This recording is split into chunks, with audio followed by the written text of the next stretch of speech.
Jadi saya tuh masih kurang puas untuk menggali lebih banyak lagi sama Om Ben. Jadi di kesempatan ini kita akan ngobrol banyak nih Om Ben.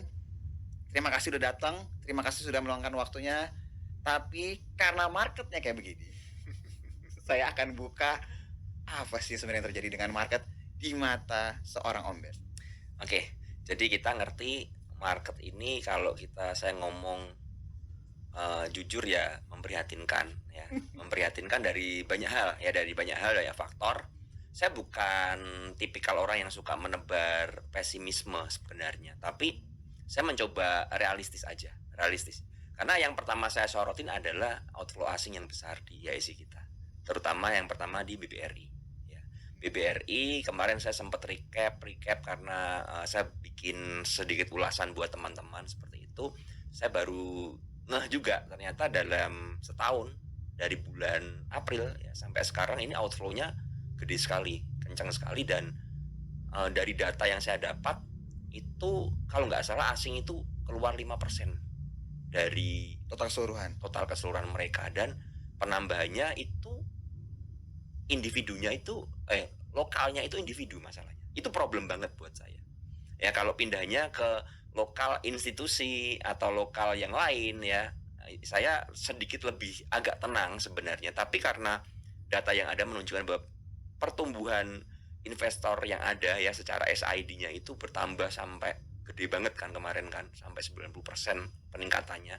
Itu yang sedikit mengkhawatirkan ya. Dan itu sekarang tercermin dari keadaan market sekarang ya, seperti itu. Lalu yang mau saya soroti lagi adalah masalah likuiditas. Ya, likuiditas di bursa kita ini turunnya cukup drastis ya. Kalau dulunya kita banyak menemukan saham-saham yang cukup liquid, ya sekarang ini tiba-tiba habis. Ya tiba-tiba banyak menghilang, ya tidak ada likuiditas dan turun tanpa volume. Itu sangat problem sekali. Kenapa saya bilang problem? Karena turun tanpa volume berarti yang dikhawatirkan kita nggak bisa berjualan, ya kan? Karena nggak ada yang mau beli. Ya, jadi volume itu kan tercipta volume tercipta dari transaksi kan. Ketika nggak ada volume berarti nggak ada yang beli. Nah itu yang jadi problem sekali dan itu membuat banyak teman-teman juga pasti banyak yang nyangkut ya, saya banyak dengar curhatan juga banyak yang nyangkut ya, rata-rata semua nyangkut dan tadi benar yang dikatakan ya mau beli saham apapun juga kok rasanya nggak ada yang serba salah gitu loh ya.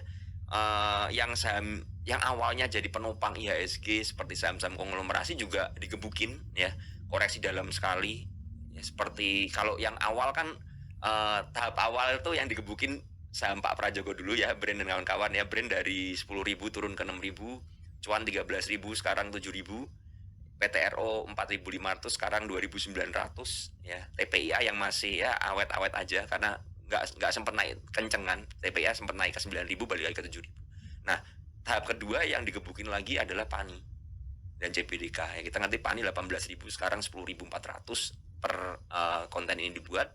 Kemudian CPDK sekarang sudah di bawah 6.000 seingat saya tadi saya lihat, dari harga tertingginya juga hampir 10.000 ya kalau nggak salah ya. Terus tahap ketiga yang digebukin lagi adalah saham-saham Raja dan Ratu ya, Raja dan Ratu yang digadang-gadang juga cukup oke. Ratu ini IPO yang fenomenal juga kan, dari harga di bawah 1.000 sampai tertingginya hampir 10.000 ya, 9.700. Sekarang Ratu di harga 4.800-an, Raja sempat 4.000-an ke atas juga, sekarang udah di 2.200. It means semua saham konglomerasi terdiskon separuh harga paling nggak dari puncak tertingginya, dan itu menyebabkan ya IHSG kita nggak ada yang nopang juga. Nah ditambah sekarang saham-saham yang fundamentalnya bagus, saham-saham yang favorit perbankan juga koreksinya dalam-dalam semua.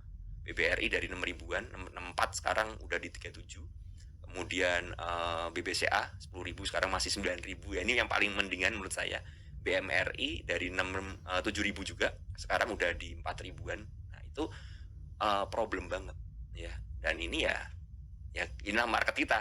Jadi kalau memang ada dana asing yang keluar dan kita nggak menyadari bahwa dana asing ini memegang power yang sangat besar di market kita ya, karena kita ngerti mereka itu udah menguasai saham-saham perbankan itu dari zaman saya mungkin masih bayi kan begitu kan. Mereka udah menguasai banget sampai sekarang, dan ya mau nggak mau kita harus ya itu kendali di tangan mereka. Ketika mereka berjualan dan kita ngerti memang kapasitas dari lokal kita belum sanggup untuk menerima jualannya mereka yang sangat besar. Nah, itu yang terjadi di market kita sekarang begitu. Berarti kalau saya coba recap, market di mata Om Ben saat ini likuiditas mengering, Ya. asing yang keluar, Yes, dan tidak ada yang menopang. betul. Mungkin yang terakhir saya akan coba tambahin sedikit Om Ben. Ada yang menopang, tapi sendirian. Iya, dan ARB hari ini. Iya. DCI. Jadi pas kita buat podcast ini, my friends, sebelumnya rally berkali-kali arah karena dia mungkin di cap ya cuma 10% kan maksimal kan Iya, untuk betul. terakhir kan DCI. Tapi pas kita lagi bikin ini dia lagi ARB. Nah, karena cuma dia satu-satunya penopang, sekalinya dia turun IHSG itu langsung minus 1,sekian%. Iya, betul.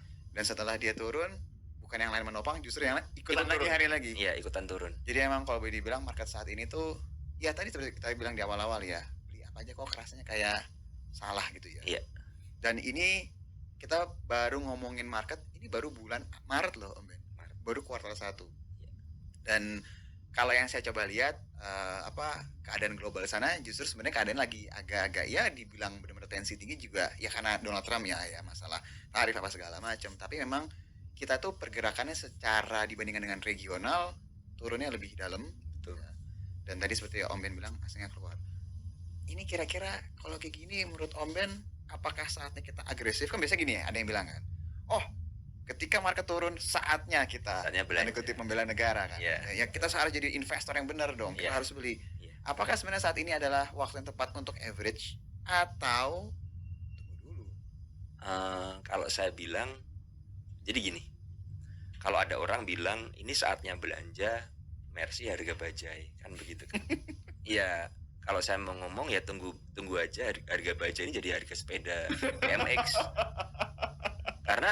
Karena begini ya, kalau dikatakan apakah kita sebagai investor harus benar-benar menjadi pahlawan ya, harus berjuang untuk membela negara, ya saya cuma mau bilang kita harus realistis ya, realistis. Kalau saya pribadi, kalau big playernya aja kabur ya kan, nah saya sebagai ikan yang kecil-kecil ya, yang mungkin cuma dilihat kayak mikroba begitu di market ya kan, ya nggak mungkin dong kita bisa menopang kan, seperti itu. Sekarang pertanyaan saya kan begini, kalau misalnya nih let's say asing berjualan lagi 1 triliun aja, kita punya nggak, bisa nggak retail bersatu untuk beli 1 triliun? Kan susah ya kan, susah. Jadi menurut saya yang paling wise adalah kita harus mengerti bahwa ketika saya selalu gambarkan market kita ini seperti kondisi di tengah laut ya. Kita sebagai pelautnya, kita pelaut, kita sebagai trader investor itu kan mencari ikan ya, mencari ikan di market ya, di laut seperti itu. Nah sekarang posisinya itu adalah ini udah kita lihat udah badai nih ya, udah badai kenceng. Nah kita yang harus kembali lagi melihat ke diri kita masing-masing ya, saya bilang seperti itu. Kita itu punya perahunya itu kapasitasnya seperti apa. Ada orang yang perahunya cuma sampan ya, dengan bermodalkan pukat ya, yang cuman kail begitu. Ada yang kapalnya besar, kapal ikan besar yang bisa nangkap tuna dan lain sebagainya. Nah, kita lihat kemampuan kita di mana. Nah, kalau marketnya sedang sangat bergejolak sekali ya, yang sampan ini harus segera minggir dulu nih. Kalau enggak bisa kesapu dong, ya kan.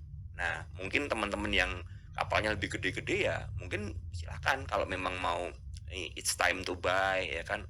Saya tidak menyalahkan, nggak apa-apa. Ya nggak apa-apa karena kalian punya kemampuan. Yang penting punya kemampuan dulu. Tapi kalau kalian nggak punya kemampuan ya saya rasa saat yang terbaik adalah ya kalian harus menepi dulu ya, sambil melihat cuaca bagaimana, oke atau enggak ya kan, begitu. Itu menurut saya lebih wise. Sekali lagi ya, saya tidak memberikan penilaian yang negatif ya kepada market, tapi saya hanya memaparkan secara data dan fakta yang ada ya, dan kalian bisa cek itu real yang saya katakan. Jadi saya ngomong ada datanya, ada basisnya ya. Jadi saya bisa dipertanggungjawabkan untuk memberikan pernyataan ini seperti itu. Jadi untuk keadaan sekarang